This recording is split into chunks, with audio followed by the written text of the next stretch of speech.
உங்க குழந்தைகள் ஒரு நாள்ல படிக்கிறதுக்கு, விளையாடுறதுக்கு, வேலை செய்யறதுக்கு, சரியா தூங்குறதுக்கு, ஓய்ந்து இருக்கிறதுக்கு நேரத்தை கண்டுபிடிக்கிறாங்களா அப்படிங்கிறத கவனிக்கணுங்க. உங்க குழந்தைகள் செய்ய வேண்டிய வீட்டு பாடங்களை, தேர்வுக்கான தயாரிப்புகளை குறித்த காலத்துல சரியான நேரத்துல செய்து முடிக்கிறாங்களா அப்படிங்கிறதையும் கவனிக்கணுங்க. ஒருவேளை உங்க குழந்தைகள் சரியா நேரத்தை கையாள தெரியாம எனக்கு டைமே இல்லை அப்படி அழுறாங்க, அல்லது செய்ய வேண்டிய வேலைகளை சரியான நேரத்தில் செய்து முடிக்காம காலந்தாழ்த்தி மாட்டிக்கிறாங்க அப்படி சொன்னா இந்த பதிவை கண்டிப்பாக உங்கள் குழந்தைகளுக்கு கேட்டு சொல்லிக் கொடுங்க. இன்னைக்கு குழந்தைகளுக்கு நிறைய படிக்க வேண்டியது இருக்குது, நிறைய ஆக்டிவிட்டீஸ் இருக்குது, நிறைய இடத்துக்கு போக வேண்டியது இருக்குது, குழந்தைகளுக்கான வேலைகள் அதிகமாயிடுச்சு. ஆக நேரத்தை சரியாக கையாள தெரிஞ்சால் மட்டும்தான் உங்கள் குழந்தைகள் எல்லாவற்றையும் செய்து முடித்து சரியான ஓய்வு, பொழுதுபோக்கு, விளையாட்டு இதுலேயும் கவனம் செலுத்த முடியும். அது மட்டும் இல்லைங்க, நேரத்தை சரியாக கையாள சொல்லி கொடுத்தா தான் உங்கள் குழந்தைகள் சரியாக அந்த நேரத்தை பயன்படுத்தி நல்ல முறையில் படித்து நல்ல மதிப்பெண்கள் எடுப்பாங்க.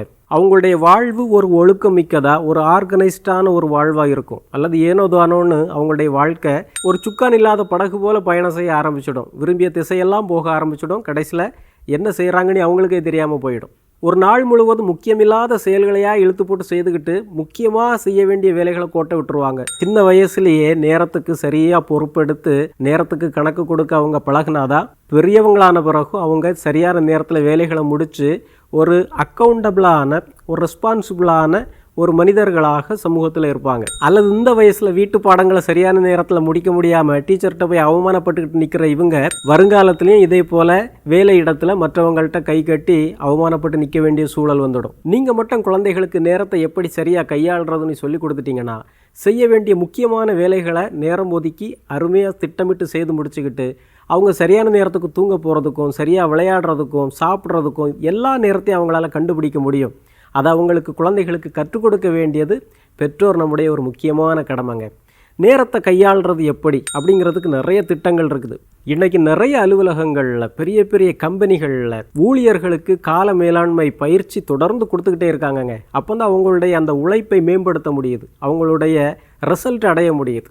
அதனால் குழந்தைகளுக்கு ரொம்ப சிம்பிளான வகையில் நம்முடைய குடும்பங்களில் எப்படி இந்த கால மேலாண்மையை அறிமுகப்படுத்தலாம் அப்படிங்கிறத பார்க்கலாம். இன்றைக்கி எல்லா ஸ்கூல்கள்லையுமே குழந்தைகளுக்கு ஒரு டைரி கொடுத்துட்றாங்க, ஸ்கூல் டைரி.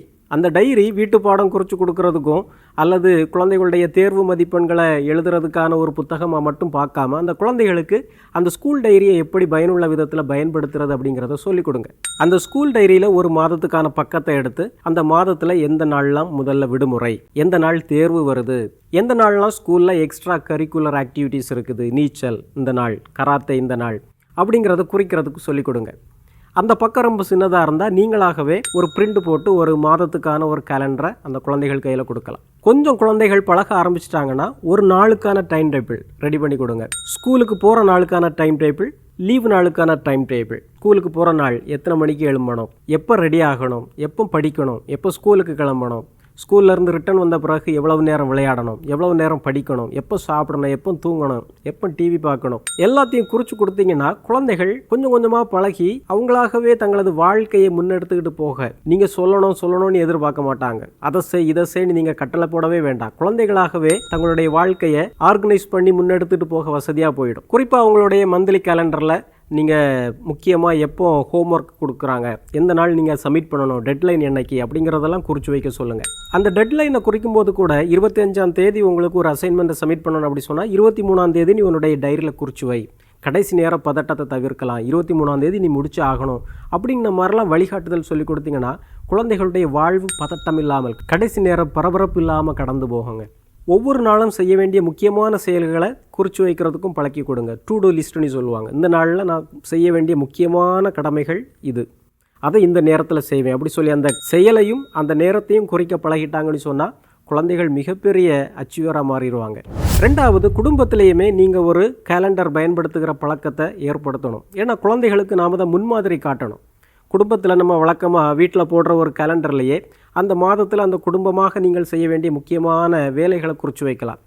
10ஆம் தேதி குடும்பமாக நம்ம பிக்னிக் போகிறோம், 20ஆம் தேதி நமக்கு திருவிழா இருக்குது, இப்படி சொல்லி குடும்பமாக நீங்கள் செய்ய வேண்டிய கடமைகளை குறித்து வச்சுட்டிங்க அப்படி சொன்னால் அதை பார்க்கும்போது குழந்தை தன்னுடைய சொந்த வேலையையும் பள்ளிக்கூடத்து வேலையையும் குடும்பமாக எல்லோரும் நீங்கள் சேர்ந்து செய்ய வேண்டிய வேலையையும் பொருத்தி பார்க்கும். ஓகே, 20ஆம் தேதி திருவிழா வருது, அப்போ நான் பரீட்சைக்கு அதுக்கு முன்னாலே தயார் பண்ணணும் அப்படி சொல்லி குழந்தைகள் தங்களது டைமை அதுக்கேற்றபடி ஆர்கனைஸ் பண்ணுறதுக்கு வசதியாக இருக்காங்க. நாளைக்கு எல்லாரும் ரெடியாக இருங்க, நாளைக்கு நம்ம பிக்னிக் போகிறோம் அப்படி சொன்னால் குழந்தை சொல்லும், ஐயோ நாளைக்கு எனக்கு எக்ஸாம் உண்டுன்னு சொல்லும். அப்போ அதில் ஒரு தேவையற்ற ஒரு வருத்தம் உண்டாகும். அதனால் குழந்தைகளுடைய டைம் டேபிளும் குடும்பத்தினுடைய டைம் டேபிளும் எப்படி பொருந்தி போகுது அப்படிங்கிறத பார்க்குறதுக்காக குடும்பமாக நாம் சேர்ந்து செய்ய வேண்டிய கடமைகளை குறித்து வைக்கிறது நல்லது. அது எல்லோருடைய பார்வையிலும் படும்படி சுவர்லையோ அல்லது ஃப்ரிட்ஜ் மேலேயோ எடுத்து வைக்கிறது நல்லது. அடுத்ததாக குழந்தைகளுக்கு முக்கியமான கடமைகளுக்கு செயல்களுக்கு முன்னுரிமை கொடுத்து எப்படி அதை செய்து முடிக்கணும் அப்படிங்கிறத பழக்கி கொடுக்கணுங்க. விடுமுறை நாளாக தான் இருக்கும், ஆனால் திங்கட்கிழமை எக்ஸாம் இருக்குது. அப்போ குழந்தைக்கு நீங்கள் சொல்ல வேண்டியது, இந்த வழக்கமாக பின்பற்ற இந்த டைம் டேபிளை இன்றைக்கி பின்பற்றக்கூடாது, ஏன்னா அடுத்தது எக்ஸாம் இருக்குது, அது ஒரு முக்கியமான செயல். அதனால் இந்த நாள் நீ செய்ய வேண்டிய உன்னுடைய விளையாட்டு, டிவி பார்க்குற நேரம் இதெல்லாம் குறைச்சிக்கிட்டு படிக்கிற நேரத்தை கொஞ்சம் அதிகப்படுத்தணும், ஏன்னா எக்ஸாம் முக்கியமானது அப்படிங்கிறத ப்ரையாரிட்டைஸ் பண்ணுறதுக்கு சொல்லிக் கொடுக்கணும். அப்புறம் அவங்க டைம் டேபிள் ஃபிக்ஸ் பண்ணும்போதே படிக்கிறதுக்கான நேரத்தை ஒரு ஜங்காக ஒரு பெரிய போர்ஷனாக ஒதுக்காமல் அதை பிரித்து எடுக்கிறது மாதிரி நீங்கள் அவங்களுக்கு செட் பண்ண சொல்லிக் கொடுக்கணுங்க. இப்போ ஒரு விடுமுறை நாள், அதில் ஒரு 4 மணி நேரம் படிக்கிறதுக்கு ஒதுக்குனா 4 மணி நேரத்தையும் சேர்த்து போட வைக்கக்கூடாது. ஒரு 4 மணி நேரத்தில் ஒரு 20 கேள்விகளை தொடர்ந்து படிக்கிறதுக்கும் 1 மணி நேரம் படிப்பு, அப்புறம் அரை மணி நேரம் ஓய்வு, அடுத்த 1 மணி நேரம் படிப்பு, அடுத்த அரை மணி நேரம் டிவி பார்க்குறது, 1 மணி நேரம் படிப்பு, அடுத்தது ஒரு அரை மணி நேரம் சாப்பாட்டுக்கு, அப்படி பிரித்து போட சொல்லி கொடுத்தீங்கன்னா அந்த குழந்தைக்கு 20 கேள்வியும் ஒரே இடத்துல உட்காந்து மலைச்சு படிக்கிறதுக்கு பதிலாக ஒரு 5 கேள்வி 1 மணி நேரத்தில், இன்னொரு 5 கேள்வி இன்னொரு மணி நேரத்தில், அப்படி 4 மணி நேரமாக பிரித்து ரொம்ப ஈஸியாக படிச்சுட்டு போயிடலாம். இந்த மாதிரிப்பட்ட டெக்னிக்குகள்லாம் நம்ம குழந்தைகளுக்கு நம்ம தான் பக்குவமாக சொல்லி கொடுக்கணும். அப்புறம் ரொம்ப முக்கியங்க, நீங்கள் கால அட்டவணை கொடுத்த உடனே குழந்தைகளை ரொம்ப ஸ்ட்ரிக்டாக ஃபாலோ பண்ணிவிடுவாங்க அப்படி சொல்ல முடியாது. குழந்தைகள் கொஞ்சம் தடுமாறுவாங்க, நம்ம தான் கொஞ்சம் பொறுமையாக இருக்கணும். எல்லாம் டைம் டேபிள் படி நடக்காது. இப்போ 6 மணிக்கு குழந்தை படிக்க உட்காரணுங்க டைம் டேபிள் படி. ஆனால் 6 மணிக்கு அந்த குழந்தையுடைய ஃப்ரெண்டு ஒருத்தன் ஒரு சந்தேகம் கேட்குறதுக்காக வீட்டுக்கு வந்துட்டான். அந்த குழந்தைய துரத்தி விட்டுறக்கூடாது, 6 மணிக்கு அவன் படிக்க உட்காரணும், போ இப்போ வரக்கூடாது பிறகு அப்படி சொல்லி அந்த குழந்தைய அனுப்பிவிட்டா உங்கள் குழந்தைக்கும் வருத்தமாயிடும், அந்த குழந்தைக்கும் வருத்தமாயிடும். கொஞ்சம் ஃப்ளெக்சிபிளாக இருக்கணும். சரி, இப்போ நீங்கள் உங்களுடைய சந்தேகங்களை பேசி தீருங்க, நீ அப்புறம் கொஞ்சம் பிந்தி படிச்சுக்கலாம் அப்படி சொல்லி கொடுக்கணும். சில நேரங்களில் எதிர்பாராத செயல்கள் நடக்கலாம். குழந்தை படிக்கிற நேரத்தில் ஒரு விளதுக்கு தலைவலி வந்துடலாம். ஆக இதெல்லாம் அனுசரித்து கொஞ்சம் இயல்பாக இருக்கிறது நல்லது. இதெல்லாம் கவனத்தில் எடுக்காமல் மிலிட்டரி ரூல் அப்படி போட்டு ஸ்ட்ரிக்டாக பிடிச்சிங்கன்னா பிறகு இந்த டைம் டேபிளை பார்த்தாலே தெரிச்சு ஓடிடும் குழந்தை. அதன் மேலே ஒரு ஆர்வம் ஈடுபாடு வராது, அதை ஏற்றுக்காது, அப்படியே ரியாக்ட் பண்ண ஆரம்பிச்சிடுவாங்க. அதனால் கொஞ்சம் இயல்பாக இருக்கிறது நல்லது. குழந்தைக்கு நல்ல ஒரு வாட்ச் வாங்கி கொடுங்க, அல்லது ஒரு அலாரம் கிளாக் வாங்கி கொடுங்க. அலாரம் வச்சு அந்த டைம் டேபிள் படி குழந்தை எழும்பணும், முடிக்க வேண்டிய பாடங்களை எப்போ முடிக்கணும் அப்படிங்கிற டைமை செட் பண்ணணும். இது மட்டும் இல்லை, நாளடைவில் குழந்தைகளுக்கு எப்படி கோல் செட் பண்ணுறதுன்னா இந்த மாதத்தில் நான் ஒரு 4 பாடங்கள், இந்த 4 பாடங்களையும் முடிப்பேன். இந்த 6 மாதத்தில் நான் மியூசிக்கில் ஒரு 3rd கிரேடு முடிப்பேன்.